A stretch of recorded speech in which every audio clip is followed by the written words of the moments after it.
आवर smart learning channel. Smart learning channel या तुमच्या आवडत्या चॅनलवरती मी प्रतीक्षा तुम्हा सर्वांचं पुन्हा एकदा खूप खूप स्वागत करते. क्लास 9 अल्जेब्रा मधील आपण प्रॅक्टिस सेट 1.4 स्टार्ट केलेला आहे. यामधील फर्स्ट 3 क्वेश्चन आपण या अगोदरच्या व्हिडिओमध्ये सॉल्व्ह करून घेतलेले आहेत. आज आपण क्वेश्चन 4 आणि क्वेश्चन 5 सॉल्व्ह करून घेणार आहोत.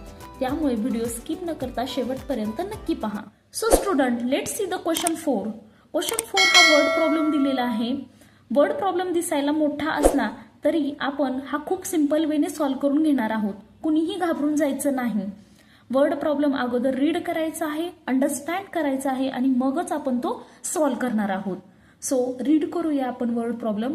अ survey conducted to know the hobby of 220 student of class 9. Class 9 मधील स्टुडंटचा एक सर्वे घेण्यात आला. त्यामध्ये त्या स्टुडंटच्या हॉबीज कोणत्या आहेत त्याविषयी माहिती घेण्यात आली. Out of which 130 student inform about their hobbies as a rock climbing. त्यामधील 130 स्टुडंटनी त्यांची हॉबीज काय सांगितली? रॉक क्लाइम्बिंग, म्हणजे त्यांना डोंगर चढायला, ट्रेकिंग करायला आवडतं. असे किती स्टुडंट आहेत? 130. And 180 student inform about their hobby as a sky watching. 180 student असे आहेत की ज्यांना स्काय वॉचिंग म्हणजेच आकाश पाहायला आवडतं. There are 110 student who follow both the hobbies. 110 असे स्टुडंट आहेत की ज्यांना हे दोन्ही हॉबीज आवडतात. Then how many student do not have any two hobbies. त्यांनी क्वेश्चन काय विचारलेला आहे? असे किती स्टुडंट आहेत की ज्यांना हे दोन्ही हॉबीज आवडत नाहीत. नेक्स्ट क्वेश्चन त्यांनी काय विचारलेला आहे? How many of them follow the hobbies of rock climbing. असे किती स्टुडंट आहेत की ज्यांना फक्त रॉक क्लाइम्बिंग करायला आवडतं. Next, how many student follow the hobbies of sky watching only.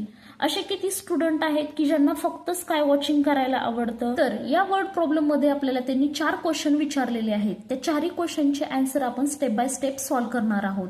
I hope तुम्हाला हा वर्ड प्रॉब्लेम समजलेला असेल. तर आपण या वर्ड प्रॉब्लेमचा गिवन डेटा लिहून घेऊयात. क्लास 9 मधील टोटल स्टुडंट आहेत 220. सो नंबर ऑफ यू आलेला आहे आपला 220. आता यू म्हणजे काय? युनिव्हर्सल सेट, त्या क्लासमधील टोटल स्टुडंटची संख्या, म्हणून आपण नंबर ऑफ यू केलेला आहे 220. नेक्स्ट, नंबर ऑफ, तर रॉक क्लाइम्बिंग करणारे स्टुडंट आहेत 130. सो आपण नंबर ऑफ आर करूयात, कारण इथे रॉक क्लाइम्बिंग आहे म्हणून आपण number of R is equal to 130. Next, sky watching करणारे किती स्टुडंट आहेत? 180 स्टुडंट आहेत, म्हणून आपण नंबर ऑफ येस करूयात. इथे स्काय वॉचिंग आहे म्हणून येस केलेला आहे. 180 स्टुडंट आहेत. आणि स्काय वॉचिंग आणि रॉक क्लाइम्बिंग करणारे दोन्ही हॉबीज असणारे स्टुडंट किती आहेत? तर त्यासाठी आपण लिहिणार आहोत number of R intersection S, म्हणजे दोन्ही हॉबीज असणारे स्टुडंट किती आहेत? 110 स्टुडंट आहेत. तर आपल्याला काय काढायचं आहे? Number of R union S काढायचं आहे. Okay, number of R union S आपल्याला काढायचं आहे. ते काढण्यासाठी आपल्याकडे एक स्टँडर्ड फॉर्म्युला आहे. तो फॉर्म्युला काय आहे? Number of R union S is equal to number of R plus number of S minus number of R intersection S. हा फॉर्म्युला मी रिजनरेट करून लिहिलेला आहे. तुम्हाला जर समजलेला नसेल तर अगोदर ओरिजिनल फॉर्म्युला लिहून घ्यायचा आहे. Number of A union B is equal to number of A plus number of B minus number of A intersection B. हा फॉर्म्युला मी रिजनरेट करून इथे लिहिलेला आहे. आता नंबर ऑफ आर किती आहे? 130. So 130 plus number of S किती आहे? 180. 180 minus number of R intersection S किती आहे? 110. सो 130 प्लस 180 किती झाले? 310 मायनस 110 किती झाले? 200. सो आपलं number of R union S किती आलेला आहे? 200 आलेला आहे. Number of R union S म्हणजे असे स्टुडंट आहेत की ज्यांना रॉक क्लाइम्बिंग करायला पण आवडतं आणि स्काय वॉचिंग करायला पण आवडतं. असे स्टुडंट आपण या फर्स्ट स्टेपमध्ये काढलेले आहेत. आता सेकंड स्टेपमध्ये आपण असे स्टुडंट काढणार आहोत की ज्यांना हे दोन्ही हॉबीज आवडत नाहीत. So number of student number of student do not have any hobbies. यामधील कोणताही हॉबीज नाही असे नंबर ऑफ स्टुडंट किती आहेत ते कसे काढणार आपण? तर यासाठी आपण नंबर ऑफ यू मधून number of R union S minus करणार आहोत. सो नंबर ऑफ यू म्हणजे हा युनिव्हर्सल सेट मधून आपण number of R union S minus करणार आहोत. सो किती आले? नंबर ऑफ यू आहे 220 minus number of R union S किती आहे 200. सो किती आलं 20 स्टुडंट असे आहेत की ज्यांना रॉक क्लाइम्बिंग करायला पण आवडत नाही आणि स्काय वॉचिंग करायला पण आवडत नाही. त्या 20 स्टुडंटला यामधील कोणताही हॉबी नाही. थर्ड स्टेपमध्ये आपण असे स्टुडंट काढणार आहोत की ज्यांना फक्त रॉक क्लाइम्बिंग करायला आवडतं. So number of student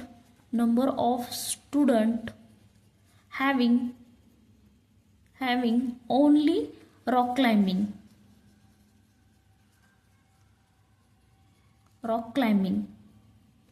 so असे किती स्टुडंट आहेत की ज्यांना फक्त रॉक क्लाइम्बिंग करायला आवडतं? त्यामध्ये आपण काय करणार आहोत? टोटल स्टुडंट आहेत 130. ओके, रॉक क्लाइम्बिंग करणारे. त्यामधील 110 आपण मायनस करणार आहोत कारण हे काय आहेत? कॉमन आहेत की ज्यांना रॉक क्लाइम्बिंग करायला पण आवडतं आणि स्काय वॉचिंग करायला पण आवडतं. हे स्टुडंट आपण या स्टुडंटमधून मायनस करणार आहोत. सो किती आले? 20 स्टुडंट आले. ओके, म्हणजे 20 स्टुडंट असे आहेत की ज्यांना फक्त रॉक क्लाइम्बिंग करायला आवडतं. ओके, आता नेक्स्ट फोर्थ स्टेपमध्ये आपण असे स्टुडंट काढणार आहोत की ज्यांना फक्त स्काय वॉचिंग करायला आवडतं. So number of student having only sky watching. असे काही स्टुडंट आहेत की त्यांना फक्त स्काय वॉचिंग करायला आवडतं. तर स्काय वॉचिंग करणारे टोटल स्टुडंट किती आहेत? 180. सो 180 मधून आपण कॉमन म्हणजे जे स्काय वॉचिंग करतात आणि रॉक क्लाइम्बिंग करतात जे कॉमन स्टुडंट आहेत ते मायनस करणार आहोत. सो 180 मायनस 110 किती आले? 70 स्टुडंट आले. सो 70 स्टुडंट असे आहेत की ज्यांना फक्त आणि फक्त स्काय वॉचिंग करायला आवडतं. इथे पहा, फर्स्ट स्टेपमध्ये आपण काय काढलं? असे नंबर ऑफ स्टुडंट काढले की ज्यांना दोन्ही हॉबीज आहेत, रॉक क्लाइम्बिंग पण आवडतं आणि स्काय वॉचिंग करायला पण आवडतं. असे स्टुडंट काढले. ते किती आले? 200 आले. नेक्स्ट स्टेपमध्ये आपण काय काढलं? Number of student do not have any hobbies. असे स्टुडंट काढले की ज्यांना कोणताही हॉबी नाही. ते काढण्यासाठी आपण काय केलं? नंबर ऑफ यू मधून number of R union S minus केलं. का केलं? नंबर ऑफ यू मध्ये टोटल स्टुडंट आहेत, क्लास 9 मधले टोटल स्टुडंट आहेत. सो त्यामधून आपण असे स्टुडंट मायनस केले की ज्यांना दोन्ही हॉबीज आहेत. असे स्टुडंट आपण टोटल मधून मायनस केले. मग किती आले? 20 स्टुडंट आले. थर्ड स्टेपमध्ये आपण असे नंबर ऑफ स्टुडंट काढले की ज्यांना फक्त रॉक क्लाइम्बिंग करायला आवडतं. त्यासाठी आपण रॉक क्लाइम्बिंग करणारे स्टुडंट किती होते? 130. त्यामधून 110 मायनस केले. हे 110 का मायनस केले? की हे असे स्टुडंट आहेत की ज्यांना दोन्ही करायला आवडतं, रॉक क्लाइम्बिंग करायला पण आवडतं आणि स्काय वॉचिंग करायला पण आवडतं. म्हणून आपण ते स्टुडंट या स्टुडंटमधून काय केले? मायनस केले. सो आपल्याला 20 स्टुडंट असे भेटले की ज्यांना फक्त आणि फक्त रॉक क्लाइम्बिंग करायला आवडतं. फोर्थ स्टेपमध्ये आपण काय काढलं? असे नंबर ऑफ स्टुडंट काढले की ज्यांना फक्त स्काय वॉचिंग करायला आवडतं. ते पण आपण कसे काढले? स्काय वॉचिंग करणारे स्टुडंट होते 180. त्यामधून आपण 110 मायनस केले. हे 110 स्टुडंट असे आहेत की ज्यांना दोन्ही हॉबीज आहेत, जे स्काय वॉचिंग करतात आणि रॉक क्लाइम्बिंग पण करतात. ते आपण या स्टुडंटमधून मायनस केले. सो किती आले? 70 स्टुडंट असे आले की ज्यांना फक्त आणि फक्त स्काय वॉचिंग करायला आवडतं. अशा प्रकारे हे आन्सर आपण फोर्थ स्टेपमध्ये सॉल्व्ह केलेलं आहे. आता हेच आन्सर आपण व्हेन डायग्रामच्या मदतीने सॉल्व्ह करणार आहोत. हा एक सेट आहे, आपण याला आर नाव देऊयात. यामध्ये रॉक क्लाइम्बिंग करणारे स्टुडंट आहेत. नेक्स्ट सेट आपण घेतलेला आहे यस, याच्यामध्ये स्काय वॉचिंग करणारे स्टुडंट आहेत. आता रॉक क्लाइम्बिंग करणारे टोटल स्टुडंट किती आहेत? 130. स्काय वॉचिंग करणारे किती आहेत? 180. आणि हे दोन्ही हॉबीज असणारे स्टुडंट किती आहेत? 110. इथे पहा, आपल्याला फक्त जर रॉक क्लाइम्बिंग करणारे काढायचे असतील तर आपण काय करणार? 130 मायनस 110 किती आले? 20 स्टुडंट आले. 20 असे स्टुडंट आले की ज्यांना फक्त रॉक क्लाइम्बिंग करायला आवडतं. नेक्स्ट, आता फक्त आपल्याला स्काय वॉचिंग करणारे स्टुडंट जर काढायचे असतील तर आपण 180 मायनस 110 करणार आहोत. मग किती येतील? 70. सो 70 स्टुडंट असे येतील की ज्यांना फक्त स्काय वॉचिंग करायला आवडतं. आता आपण यावरून टोटल नंबर ऑफ स्टुडंट पण काढू शकतो. So total number of student is equal to हे 20 प्लस 110 प्लस 70 किती झाले? 200. सो 200 असे स्टुडंट आहेत की ज्यांना रॉक क्लाइम्बिंग करायला पण आवडतं, स्काय वॉचिंग करायला पण आवडतं. अशा प्रकारे व्हेन डायग्रामच्या मदतीने पण आपण हे एक्झाम्पल सॉल्व्ह करू शकतो. This is the last question of this practice set which is ask for 3 marks in every exam. प्रत्येक पेपरमध्ये हा क्वेश्चन 101% विचारलाच जातो. त्यामुळे हा क्वेश्चन काय आहे आपण पाहूयात. Question 5, observe the given Venn diagram and write the following sets. इथे व्हेन डायग्राम दिलेली आहे, त्या व्हेन डायग्राम वरून आपल्याला काही सेट लिहायचे आहेत. Question 5, this is the last question of this practice set which is ask for 3 marks in every exam. Question खूप सोपा आहे, पण हा क्वेश्चन एक्झाममध्ये 101% विचारला जाणारा हा क्वेश्चन आहे. काय आहे आपण पाहूयात. Observe the given Venn diagram and write the following set. इथे व्हेन डायग्राम दिलेली आहे, त्या व्हेन डायग्राम वरून आपल्याला काही सेट लिहायचे आहेत. फर्स्ट आहे सेट ए. सेट ए आपल्याला लिहायचं आहे. सेट ए मध्ये येणारे सर्व एलिमेंट्स कोणकोणते एलिमेंट्स आहेत? X, Y, Z, M and N. हे कॉमन एलिमेंट्स असले तरी पण ते सेट ए मध्ये येतात.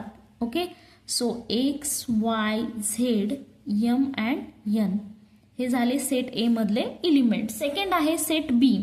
आता सेट बी मधले एलिमेंट्स लिहायचे आहेत. ते कोणकोणते आहेत? P, Q, R, M and N.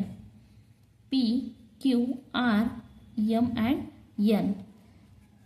Third आहे ए युनियन बी. आता ए युनियन बी म्हणजे काय? सेट ए आणि सेट बी या दोन्ही सेट मधले सर्व एलिमेंट्स.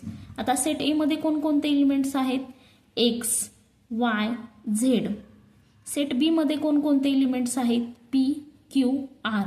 आता हे यम आणि एन दोन्ही सेटमध्ये आहेत, कॉमन आहेत, म्हणून ते आपण एकदाच लिहिणार आहोत, यम अँड एन. हे झाले ए युनियन बी. फोर्थ आहे युनिवर्स सेट. युनिवर्स सेटमध्ये काय येतात? सर्व एलिमेंट्स येतात. या सेटमध्ये जे काही एलिमेंट्स आहेत ते सर्व एलिमेंट हे सेट यू मध्ये येत असतात. कोणकोणते आहेत? X, Y, Z, P, Q, R, M, N, S and T. हे काय झाले? सेट यू मधले एलिमेंट्स झाले. फिफ्थ नंबरला काय आहे? A complement. आता ए कॉम्प्लिमेंट म्हणजे काय? खूप सोपं आहे. सेट ए मधले एलिमेंट्स सोडून राहिलेले सर्व एलिमेंट्स हे येतात ए कॉम्प्लिमेंट मध्ये. आता सेट ए मध्ये कोणकोणते एलिमेंट्स येतात? X, Y, Z, M and N. हे एलिमेंट्स सोडून राहिलेले एलिमेंट्स कोणते आहेत? P, Q, R, S and T. हे झाले ए कॉम्प्लिमेंट्स. नेक्स्ट आहे बी कॉम्प्लिमेंट. बी कॉम्प्लिमेंट म्हणजे काय? सेट बी मधले एलिमेंट्स सोडून राहिलेले एलिमेंट्स. आता सेट बी मध्ये कोणते एलिमेंट्स येतात? P, Q, R, M and N. हे एलिमेंट्स सोडून राहिलेले एलिमेंट्स कोणकोणते येतात बी कॉम्प्लिमेंट मध्ये? X, Y, Z, S and T. आता नेक्स्ट आहे 7 नंबरला आहे ए युनियन बी कॉम्प्लिमेंट. आता ए युनियन बी म्हणजे काय? इथे पहा, आपण ए युनियन बी पाहिलेलं आहे. त्यामध्ये कोणकोणते एलिमेंट्स आलेले आहेत? X, Y, Z, P, Q, R, M and N. Set A आणि सेट बी मधले सर्व एलिमेंट्स हे आलेले आहेत ए युनियन बी मध्ये. तर आता हे एलिमेंट्स सोडून राहिलेले एलिमेंट्स म्हणजे झाले ए युनियन बीचा कॉम्प्लिमेंट. आता तिथे कोणकोणते आहेत? S and T. हे दोनच एलिमेंट येणार आहेत ए युनियन बी कॉम्प्लिमेंट मध्ये. आय होप हे 7ही क्वेश्चन तुम्हाला समजले असतील. सो स्टुडंट, अशा प्रकारे आपण प्रॅक्टिस सेट 1.4 खूप सिंपल वेने सॉल्व्ह करून घेतलेला आहे. तुम्हाला याच्यामध्ये काही डाऊट्स असतील तर ते मला कमेंट्समध्ये नक्की सांगा. आणि असेच आपले एज्युकेशनल रिलेटेड व्हिडिओ पाहण्यासाठी स्मार्ट लर्निंग चॅनलला लाईक करा, शेअर करा अँड सबस्क्राईब करा. Thank you friends and bye.